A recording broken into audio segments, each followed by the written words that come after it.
Hello and welcome to coverage of round 13 here from Grand Prix Boston. Worcester. Marshall Sutcliffe in the booth with Randy Buehler, and we are underway. Ross Merriam has a nice start, and not 100% sure what deck he's on. It's either Pod or Poison, I suppose, with a Forest into a Noble Hierarch. That answers your question. I was going to say Pod. I'm pretty sure we'd seen him before. So I think so too. He is the lone 12-0 in this tournament. Jacob Wilson got paired up, has the honor of trying to derail the Mars Merriam train. And they're both on the same deck here. Ooh, the Pod Mirror? Yeah. Fun one.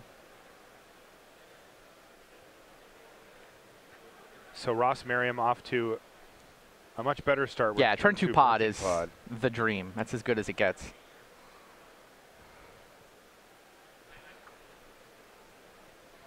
Can't tell yet if Wilson has a Pod because he didn't have the mana acceleration to potentially play it. Other matches going on this round, by the way. Timothy Semino and Pierre Dejean, we were going to feature them. They're both playing that Jun deck, the same list that Desani's playing. But Dejean is playing for Platinum, and Semino doesn't have a realistic shot at it. So Semino just conceded. Oh, wow. Scoop to his buddy is like, you need this more than I do.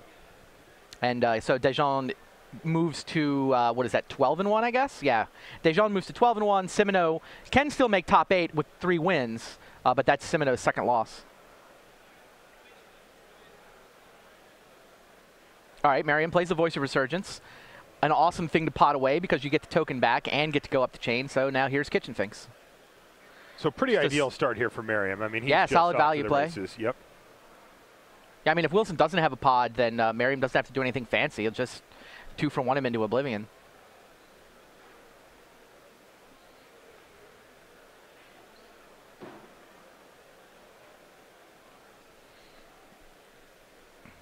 Yeah, we're down to 15 players that are above the X2 line, and then an ocean of 30-pointers. They go all the way down to table 31. So there's like 61 players who are at X2 or better. Those 15 are in super sweet shape.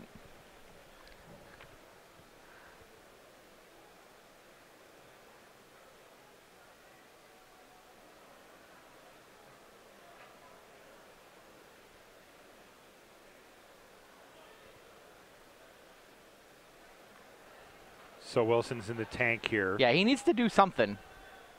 He needs to go land business spell, or he's at risk of falling way behind.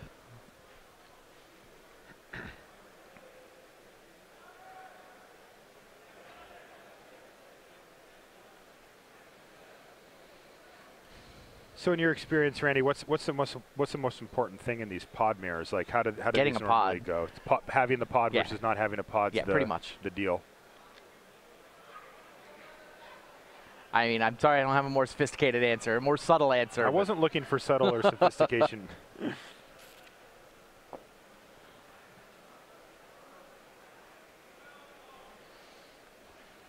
saw that Wilson's got a Court of Calling in his hand.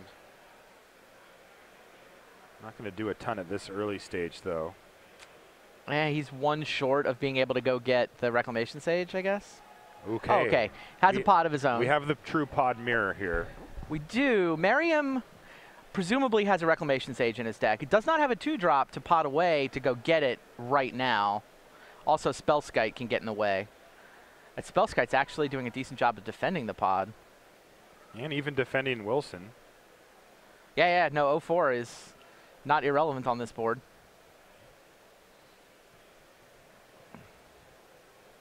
So now Merriam knows he's got to do more than just sort of blind 2-for-1s.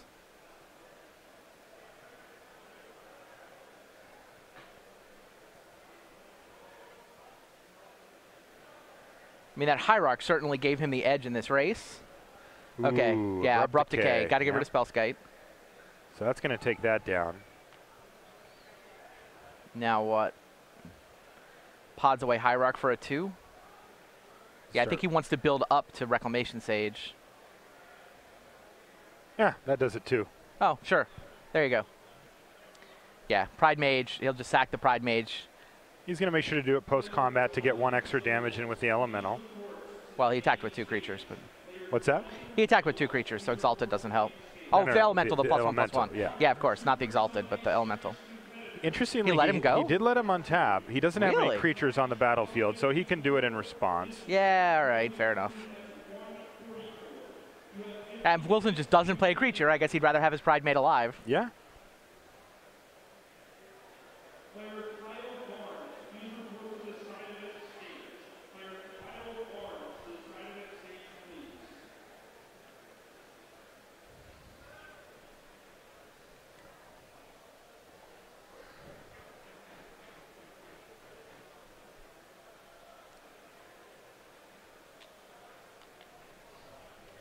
All right, so another tank session here from Jacob Wilson. He's got to figure out. He's behind. Yeah, he's been behind every step. He's behind on mana since the turn 1 Hierarch, and he's had a earliest turn possible for him birthing pod, but it was a full turn behind Merriam.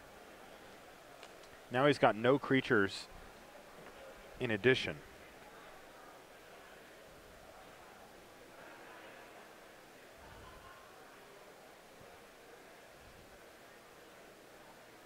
Wilson's down to 11 life already, too. Wilson has his Reclamation Sage in the sideboard, by the way. So he doesn't have any. He has a Kasali Pride Mage. Kasali Pride Mage main, Reclamation Sage in the board.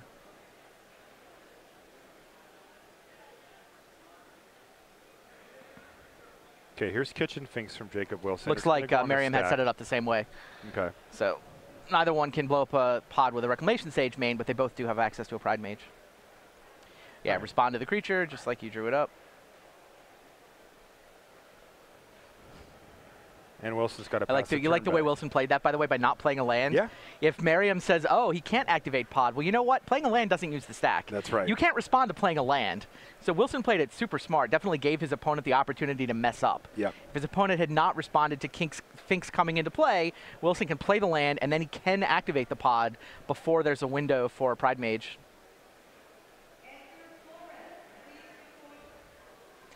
But 12-0 opponents don't fall for that very often. No. Might as well free roll it, though. And there's a Gavany Township and a Noble Hierarch added to the board here.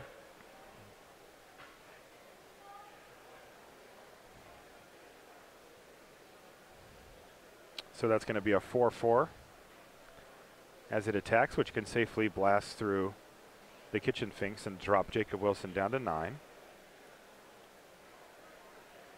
And what does Ross Merriam have? Well, he's going to start by birthing podding away Kitchen Finks and going to get a 4-drop.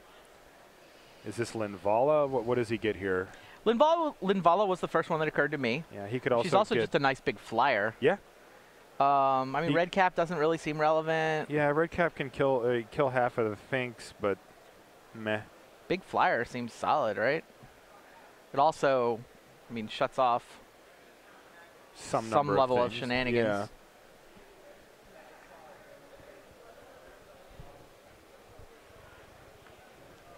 I assume he's got Linvala. He does.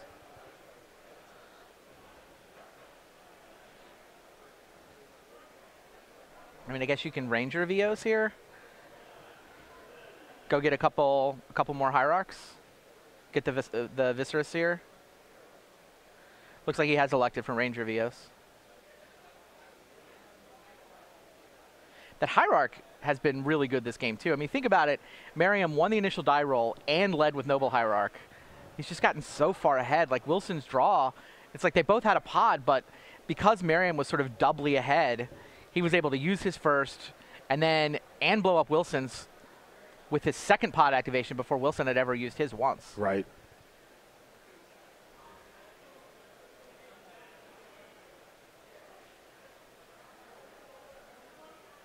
Wilson's going to crack his fetch drop down to 8 here, but even just a snapshot glance at this board state shows who's ahead. Yeah, we keep watching Jacob Wilson lose on camera. He doesn't appear to lose off camera. No, he doesn't. He's undefeated in non-televised matches this true. weekend. He is. And maybe on his way to an 0-2 here. I mean, it's only one game, but that one loss he has this weekend was his other feature match.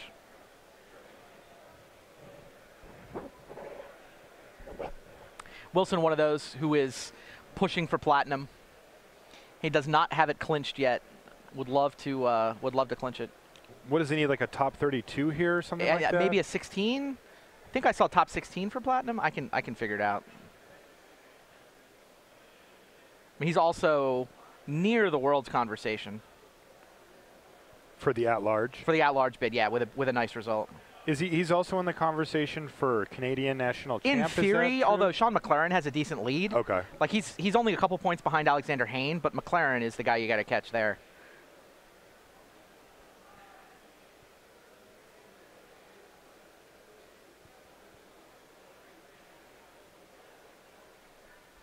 Oh, Wilson's on 42. So he has clinched platinum after Portland. He's on the Insta-Platinum quest. All right. I think it's either a top 8 or a top 16 will give him Insta-Platinum and get him into position for Worlds. But yeah, on 42, he's 2 points behind the bubble for Worlds, but at least he knows he'll be platinum by the end of the season.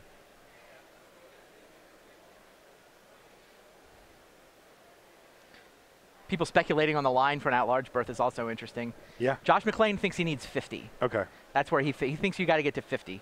Obviously, you got to get to 47 because all the 44s will get 3 points. But like, how far above showing up do you need to get? And there's what, 4 people at that? There's 4 people mark? tied for 2 spots right now.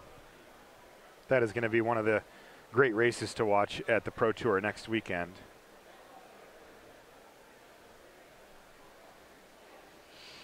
Yeah, pod number 2.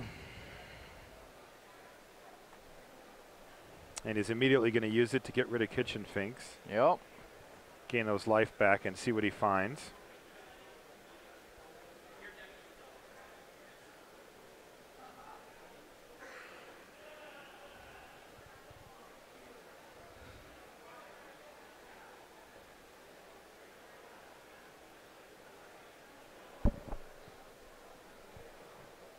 Murderous red cap.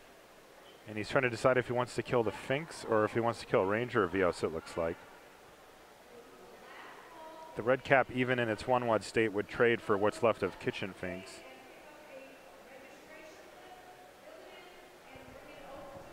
But the 2-2 also trades for the Ranger, so he's going to take out Kitchen Finks here. And leave Ross with Ranger of Eos. Now, I'm assuming that there's Revel Arcs floating around in the list here, too, for Ross Merriam. Yeah, I assume. And he's already got he's got actually 3 different targets in his graveyard for a Revel Arc. He's got a Pride Mage, a Hierarch, and a Voice of Resurgence. How close is Ross to just combo killing him here? He's got the Viscera Seer in his hand, right? The Finks is now gone. Yeah, so okay. He does need to search up 2 of the 3 pieces here. But it looks like he's Court of Calling right now for one of them. So is he going to get Malira here? No, you get the red cap here. Or get the red cap and then here. You can pod Hierarch into Malira. Right. Yeah, okay. Yeah, Jacob killed the Finks to turn the combo off, basically forcing Ross to come up with 3 pieces this turn. We all knew he had the Viscera Seer in his hand, and Ross was like, 3 pieces? No problem. Done. Play the Viscera Seer that you knew I had, pod you knew I had, but oh, by the way, I also have a Court of Calling. Yep. And that's going to do it. Ross Merriam takes the first game from Jacob Wilson.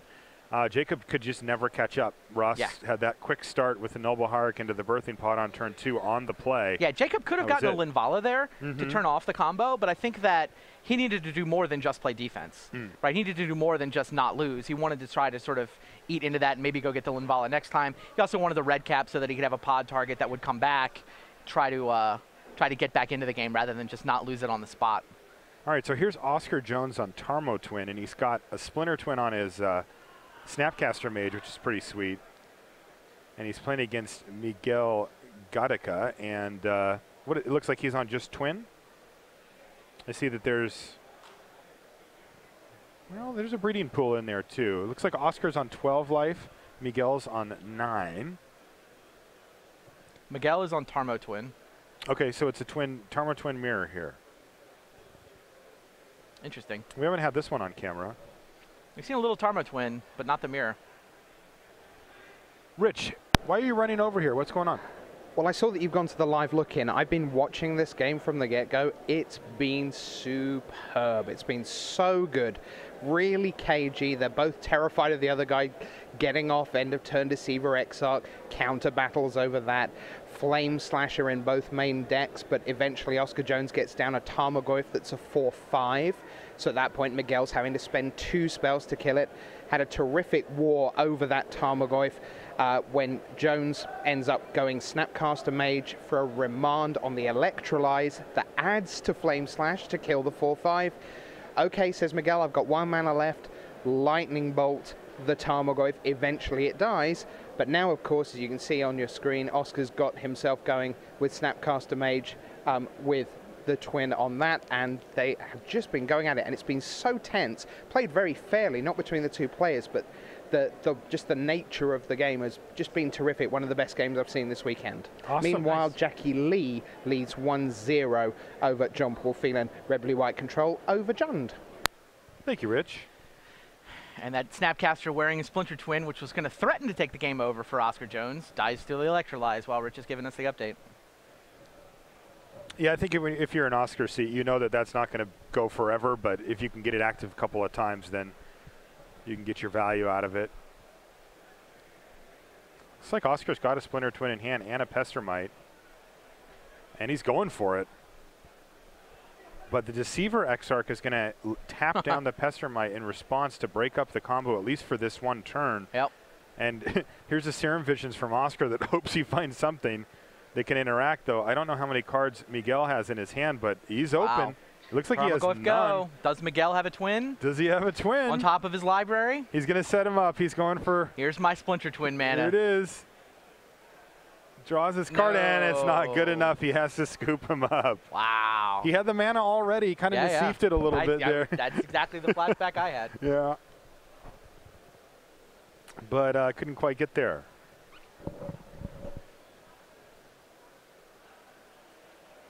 Make sure you join us next weekend, Friday, Saturday, Sunday, for Pro Tour Magic 2015 in Portland. That is going to be one awesome event. It's standard. A lot of people love standard, so standard's a thing. And, of course, draft. It's M15 draft. And, man, the storylines coming into this Pro Tour, it's just unparalleled. You just don't get the same type of Decks height. like Mono Black Devotion? So Not where that. you were going? That's All not where I was going. Thinking more along the lines of the players. All I'm right. going to be focusing on the players more, I think, at that PT than the Mono Black Devotion. All right, we're underway here. And Wilson has his own Birds of Paradise, though looks like Ross also has a turn 1 mana accelerator in the form of Noble Hierarch. So does Wilson have the turn 2 pod? Can he return the favor from last game? He's certainly thinking about it. I don't think he's got it, though.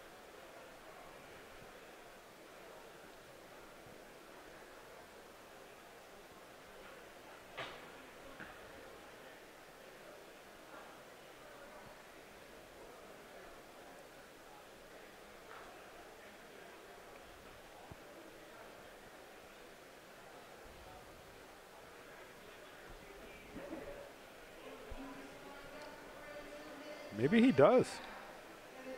He's playing a land untapped. Yeah, he's got it. Birthing Pod. Turn that 2. is worth playing 4 life for.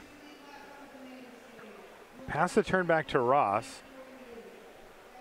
Now, Ross can have one of his own and not be as behind as Jacob was, given that Ross has got the Hierarch on his side. He could also randomly have Reclamation Sage or Pride Maid. Yeah. Those would be good here. Yeah, either of those sages would do just fine. And there's an untapped land, and it's Kitchen Finks. That's not as exciting. That's far less exciting. Shriekmaw off the top for Jacob Wilson.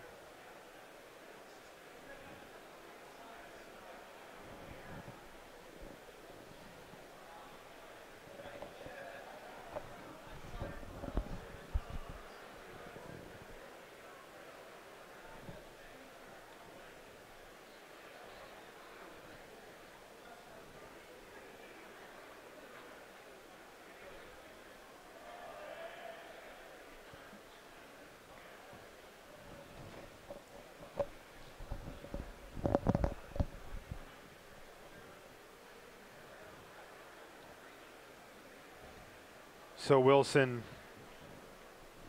perhaps not in a particular hurry here.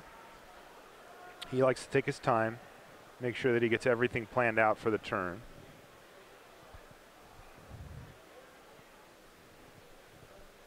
And he is going to pot away the Birds of Paradise.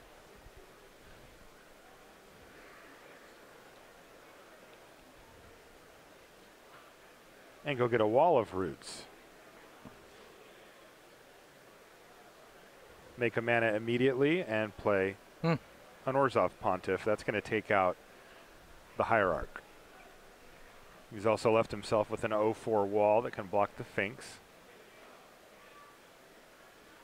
So nice little sequence there from Wilson.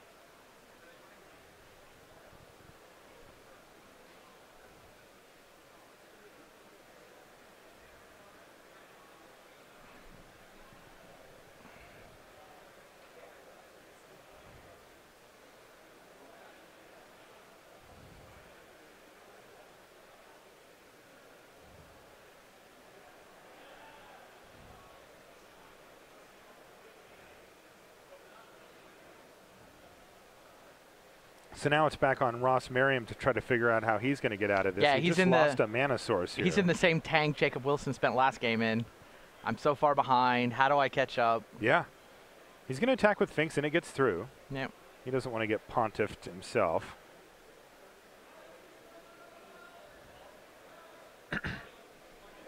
Yeah, you'd think the 0-4 wall could block a 3-2 Kitchen Finks. Yeah, but I guess it's... But what a blowout Orzhov Pontiff would have been out of Ross Merriam. If Jacob makes that block, Pontiff would have wiped out both his creatures.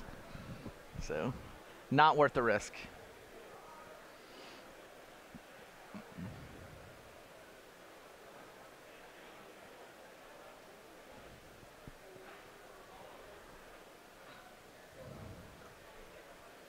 So first things first, attack. Yep. And now get rid of it. Your use has been fulfilled, Orzhov Pontiff. Well, he's not completely done. He's going to haunt the Kitchen Finks. You're right. He may still kill that bird. I'm mildly surprised he haunted the Kitchen Finks rather than his own Wall of Roots. Oh, okay, sure. He's going to red cap it away immediately and then trigger it to kill the Bird of Paradise. Now what? So both of these effects trigger. The active players go on the stack first. So at the bottom of the stack, they will resolve last. So the Kitchen Finks comes back, and then the Pontiff kills both of them. Oh, wow. Yeah, exactly. That's brutal. Yes. All of which Jacob Wilson knew backwards and forwards. Of course. Saw the line the whole time. He even has a voice of resurgence to round out what was really a devastating turn. Yeah, no, it took him a sec to explain to Ross Merriam for him to realize, oh, okay, you go on the stack first because you're the active player, and then, oh, Kitchen Finks goes above that. That's bad, isn't it? Yeah. Okay. I've seen enough. All right. Let's save all the time we can for Game 3. And Ross Merriam has to give a bit of a smile there, like, well, I guess he gets to return the favor after Ross put a real savaging on him in Game 1. So also, if anybody has ever wondered why that Orzhov Pontiff keeps floating around these deck lists, yeah, never. There's always a Pontiff in these decks. That's why. There you go. That game shows you what you can do with an Orzhov Pontiff. Okay, so Oscar Jones up a game in this match. This is the Tarmo Twin mirror match over here. I'm sure this match changes dramatically post-sideboard. And here's a Goyf on turn 3 now for Jones. Yeah, the dream is to get the Goyf down before the other person is threatening, before the other person can go Pestromite, untap, Splinter Twin. Right. And because of that comes into play tap land, or no, because of, looks like there was a card draw spell. Jones was able to do it, but Goyf not yet big enough to survive Flame Slash.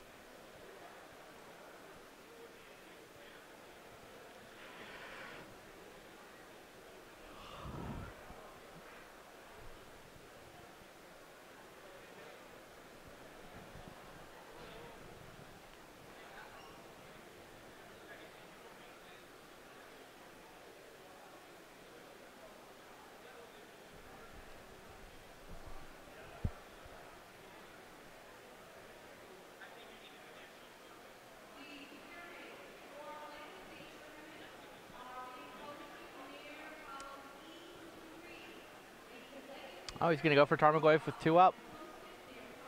Certainly representing a remand or some way to bust up any combo kill attempts from Miguel Gattaca. Yeah, he just passed a turn back as well after the Goyf survived. Well, and Gattaca's going to go Gattaca says, well, maybe all you've got is Lightning Bolt. How about an X-Arc? Yeah, tapping a land, which is particularly nice. Oh, combust. There's some mirror tech there. Yeah, yeah. And that's going to keep Oscar Jones safe from getting comboed out this turn for sure. And now he's got the Goyf too. Now there's a creature in the yard, an instant, a sorcery, a land. So Goyf's big enough to avoid that flame slash now. And it is going to be what could be quite a big issue there for Gattaca. It's going to start taking big chunks of his life total away if he doesn't have a way to cope.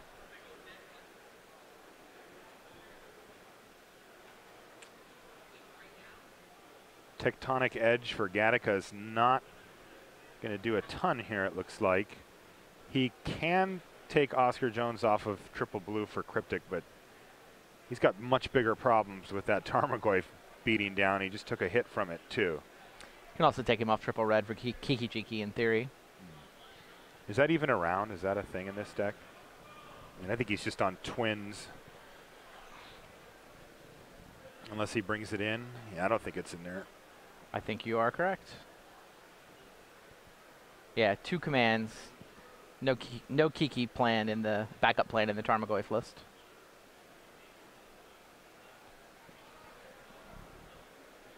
Speaking of Cryptic Command, here's one. And is it going to get remanded? No, negate. Oof.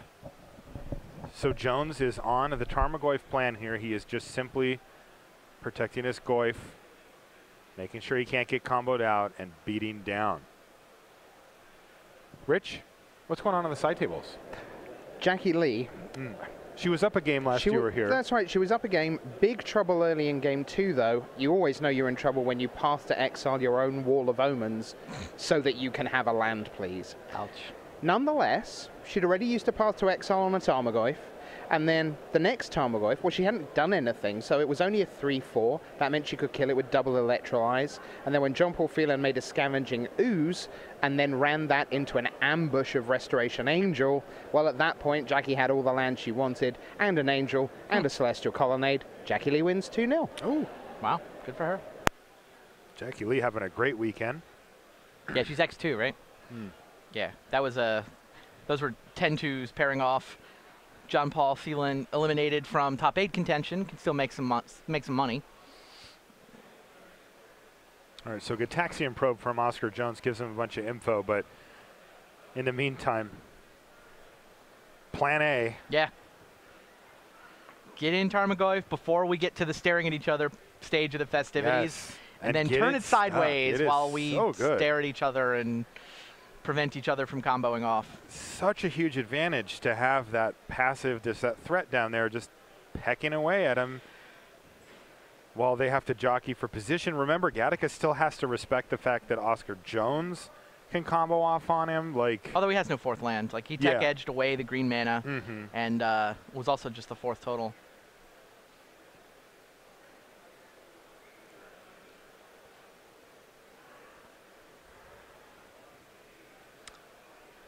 Meanwhile, looks like the main match is underway. Is that Thrun Daddy? They do run Thrun. It is. Yeah. Wow. Can't tap that with Pester Might. And it looks like Gattaca doesn't have regeneration mana up, I don't think. I think it was a blue-red land that he had left. So, all right, back to our main match, though. Jacob Wilson versus Ross Merriam in the Birthing Pod mirror match. And Wilson has seen enough turn 2 Birthing Pods this match already to know that he's going to use up that Dismember to take down Birds of Paradise immediately. Accomplishes a lot, too. Not only does it prevent that turn 2 pod, it also takes away the creature that a normal pod can pot away later, too. So it really gets a lot done in the early stages there. And Wilson, does he have a turn 2 play? Could play a Voice of Resurgence here. Could also play a Kasali Pride Mage. It's a Voice.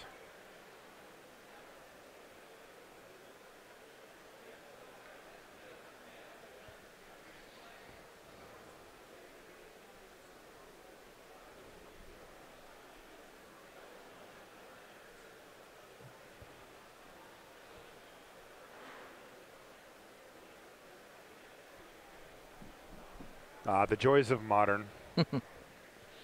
Searching for lands and shuffling. A lot of shuffling. Oh, Oscar Jones won that match 2-0. Yeah, Thrun not good enough to get it done. No.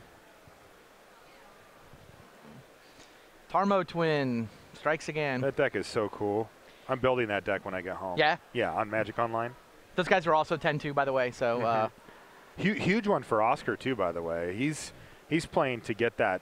He's playing to get, I think, top 32 to get enough points to give him silver, which qualifies him for Portland next weekend? Yes, and next year? And the tournament after the Fall Pro Tour. So yeah, hitting silver is a nice little bonus, because when you hit silver, you get...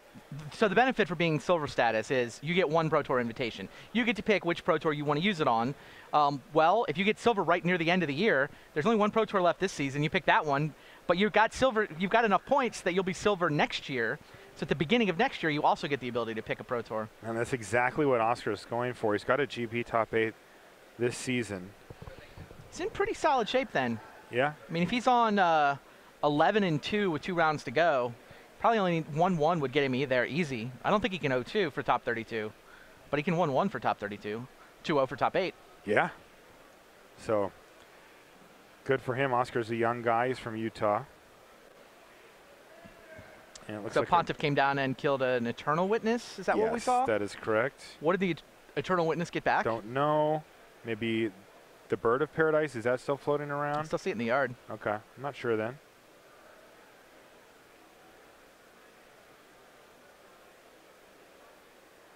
All right, some double checks by the judge, but looks like they got it cleared up.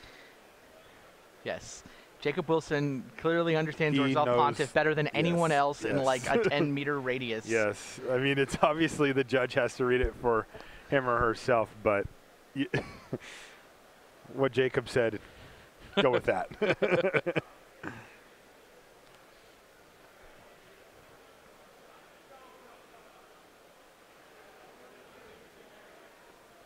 Naked Angel. Interesting. So he main phased that? Yeah. What's the point of that?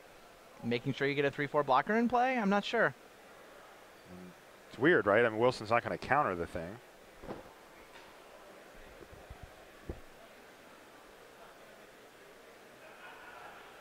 Voice of Resurgence is the point. Of course. He doesn't want to cast spells on Wilson's turn. Obviously.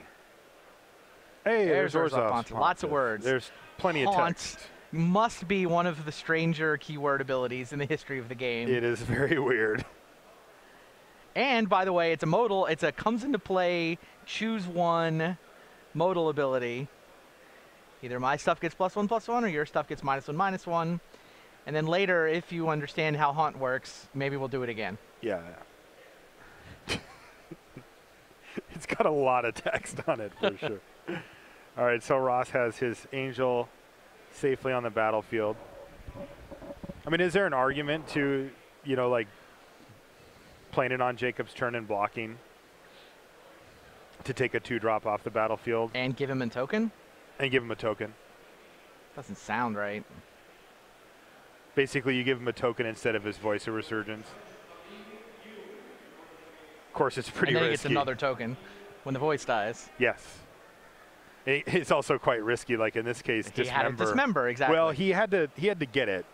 But yeah, in this case, like once once Jacob puts Eternal Witness on the stack, you're like, whoops. Yeah. So yeah, I guess that's too risky.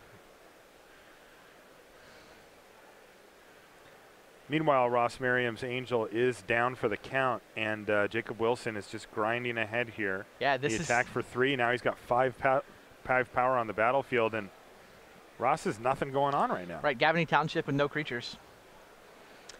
Kind of a fair fight this time, right? Yeah, very no fair. No pods on either side. I mean, he's going to be beating down with Eternal Witness and Pontiff. Like,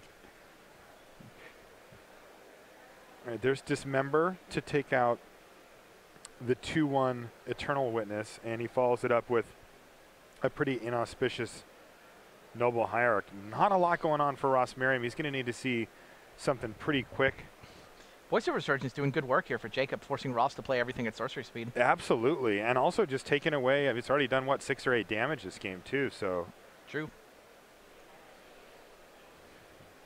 no birthing pods in sight here for these two players.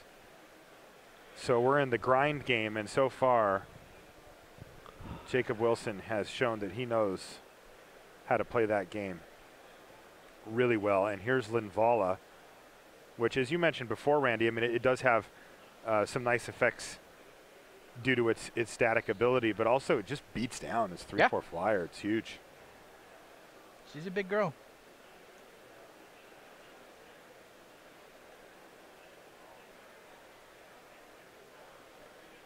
What in the heck is Ross Merriam going to do here?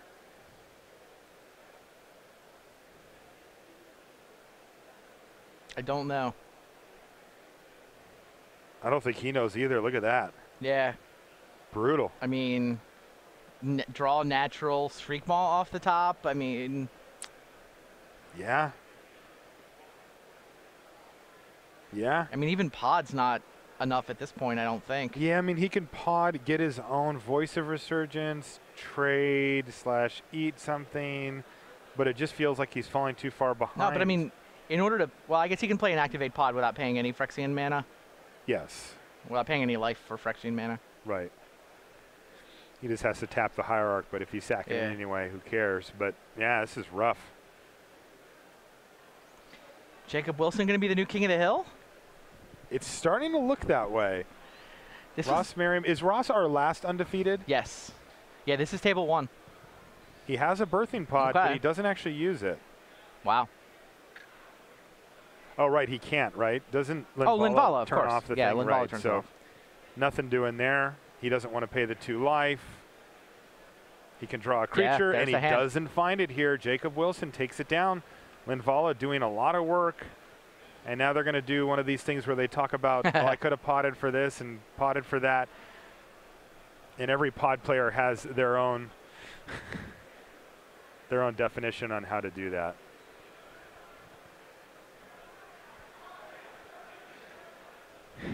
And welcome back to the booth, guys. Marshall Sutcliffe here with Randy Buehler. So we've got no more undefeated players left. Not a 1. X and 1 is the best you can do currently. Yes, and there's only going to be 1, 2, 3, 4, 6 or 7 of those. Oh, okay, really? Yeah. Jacob Wilson, of course, is one of them now. Yep. And the put king of the hill. himself in a great spot now. He was not the guy that I thought was going to make the big push for the Pro Tour here. But, I mean, he puts up a top 8 here. He leapfrogs that 44-point tie. You know, with the top 8 here, he goes up into Worlds at large. Yes. And everybody on the bubble is sort of 1 lower. Wow. All right, so I sat down with Oscar Jones. He's playing Tarmo Twin. He just won his last match. We talked about him a minute ago, a young guy looking to try to get silver at this event, and he is very close now. Like, we'll keep you guys updated, but he is this close to getting silver, which qualifies him effectively for 2 Pro Tours. And also